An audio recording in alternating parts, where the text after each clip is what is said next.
बरोज बुध 5 मार्च 2025 businessman alliance की क़यादत chairman Asif सखी, शर्जील गोपलानी, सैफुल्लाह खान, वासिक हुसैन खान, अरशद खुर्शीद, मोहम्मद अहमद शम्सी, राशिद खान, मिनहाज गुलफाम, याकूब बाली, मोहम्मद इस्माइल लालपुरिया और दीगर ताजिर रहनुमा कराची प्रेस क्लब में एक अहम प्रेस कॉन्फ्रेंस के लिए हाजिर हुए, जिसमें Karachi chamber of commerce and industry के इलेक्शन 2024 DGTO की जानिब से कालअदम करार देने और Karachi chamber of commerce and industry पर कब्जा ग्रुप के बारे में अहम इंकशाफात किए जाएंगे। Directorate general of trade organization DGTO ने Karachi chamber of commerce and industry के 2024-2026 के मुद्दत के इंतखाबात को BMA की जानिब से उठाए गए संगीन कानूनी एतराज़ात की बिना पर कालअदम करार दे दिया। इंतखाबी अमल में इंसाफ के तकाज़ों को पूरा करने के लिए एक फैसला कुन इकदाम के तौर पर DGTO ने सेक्रेटरी वजारत तिजारत को सिफारिश की है कि वो नए इंतखाबात की निगरानी के लिए एक एडमिनिस्ट्रेटर मुकर्रर करें। इसका मकसद ये यकीनी बनाना है कि इंतखाबात आज़ादाना, मुनसिफाना और गैर जानिबदाराना तरीके से हों।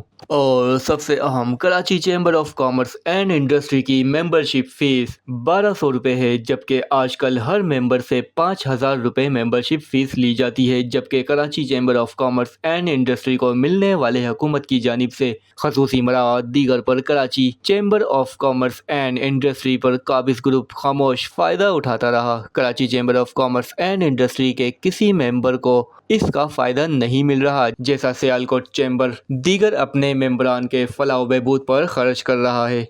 देखिए, DGTO के फैसले के खिलाफ जो फैसला आया हुआ है कराची चैम्बर के खिलाफ, उसके लिए आज प्रेस कॉन्फ्रेंस थी और इंशाअल्लाह अज़ीम कराची चैम्बर ऑफ कॉमर्स के अंदर में बहुत अच्छे इकदाम होंगे। हमारी ये जीत है और मुसलसल हमारे इलेक्शन से लेकर आज तक DGTO के अंदर में जितने भी हमने केस डाले उनमें सब हमारे हक में फैसले हुए हैं, क्योंकि हम बिल्कुल हक पे थे, इसलिए फैसला सही आया हुआ है।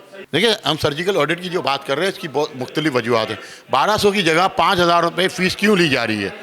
आप एसोसिएट और कॉर्पोरेट क्लास में इलेक्शन क्यों नहीं कराना चाहते? क्यों?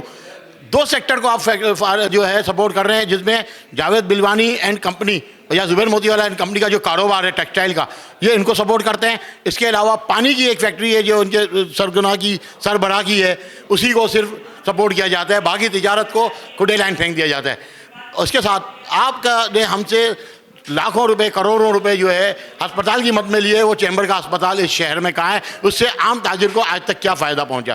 साथ साथ आपने जो बिल्डिंग तामीर कर रहे थे, वो आपने रेजिडेंशियल प्लाट में करने की जस्तजू कैसे की? आपने कमर्शियल प्लाट क्यों नहीं खरीदा? और उस पर जो करोड़ों अरबों रुपए ताजिरों के ज़ाया हुए हैं कराची के, वो कहाँ गए?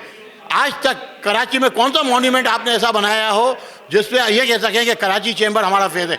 सियालकोट चैम्बर तो बोलता है कि एयर सियाल बनाता है, वो अपना एयरपोर्ट बनाता है, वो अपने शहर में तामीराती काम करता है। कराची चैम्बर क्यों नहीं कर सकता? सिर्फ और सिर्फ इन्होंने अपने घर भरे हैं, अपने ख़जाने भरे और बहुत ज़्यादा इन्होंने चंद अशखास को फ़ायदा पहुँचाया है। इसके लिए इनका सर्जिकल ऑडिट होना ज़रूरी है। जो है उसके हवाले से बात हो रही थी अभी कि उसमें जो चैम्बर ऑफ कॉमर्स की पुरानी मीन्स जो इस वक्त है मौजूदा क्या है, यूनियन जो वो है ना, वो 1200 रुपये है, जबकि इनके कानून में तो ये 1200 की बजाय 5000 रुपये वसूल कर रहे हैं रिन्यूअल फ़ीस।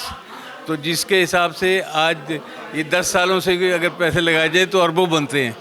तो ये उनको सब मतलब नई काबीना जो आएगी वो ये सब पैसे वापस कराएगी उनसे, और जो जिनसे लिए गए हैं उन सबको वापस दिए जाएंगे। थैंक यू जी। देखें, ये जो चैम्बर के इलेक्शन थे, चैम्बर के इलेक्शन से पहले हमने ये सारी चीज़ें उठाई थी कि सारे मामला सही कर लिए जाएँ, जो गैर कानूनी इक़दाम हैं उन्हें ख़त्म किया जाए, लिस्टें अलग की जाएँ कॉर्पोरेट एसोसिएट की। हमें प्रॉपर लिस्टें तक फराहम नहीं की गई, हमें सीरियल नंबर नहीं दिए गए। जो हमने सीरियल नंबर हमें दिए गए उसमें 4 दिन में हमने तैयारी की थी इलेक्शन की। तो लिहाजा अगर डेमोक्रेटिक तरीके से, जमहूरी तरीके से इलेक्शन कराए जाए, हार जीत कोई मैटर नहीं है, लेकिन चैम्बर का, जैसे कि हमारे लीडरान ने भी कहा, निज़ाम सही होना चाहिए। जब तक आप निज़ाम सही नहीं करेंगे तो सब चीज़ करना बेकार है। ये सब इलेक्शन जो है वो बेकार है। छोटा ताजिर चैम्बर में इस वक्त 80% से ज़्यादा है, लेकिन उसको नुमाइंदगी नहीं दी जाती।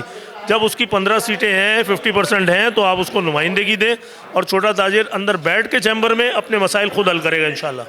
4 साल बाद जब हमने इनको बताया कि हमने जब लेटर भेजा है कि जनरल बॉडी की मीटिंग में हम ये पेपर जो हमारा रुका हुआ है, जो आपने हमारे को इलेक्शन नहीं लड़ने दिया, वो इसको जनरल बॉडी में उठा रहे तो वो फेवर हमसे माफी मांग के वापस करेंगे जहाँ नंबर। कब की बात है ये 2018 में बात कर रहा हूँ, जमा में वापस मिला है सही है जी, ठीक है 2022 में मिला है। उसके बाद हम 22 में फिर दोबारा इलेक्शन में उतरे और अब जो बात आप कह रहे हैं कि हमें नहीं पता था, कॉन्स्टिट्यूशन की कॉपी हमें नहीं दी जा रही। फिर जब हम डीजीटीओ में गए हैं, डीजीटीओ से हमने कॉन्स्टिट्यूशन की कॉपी निकाली है, फिर हमने इसको पढ़ा है और फिर इसके बाद ये सारी चीजें आपको, क्योंकि जब पिछली दफा आसिफ सकी साहब ने हमें बोला था कि ठीक है आप लोग बैठ जाए और चैम्बर बेहतर तरीके चलेगा, और जो बात एसोसिएशन की बात हुई थी हमारी मीटिंग हुई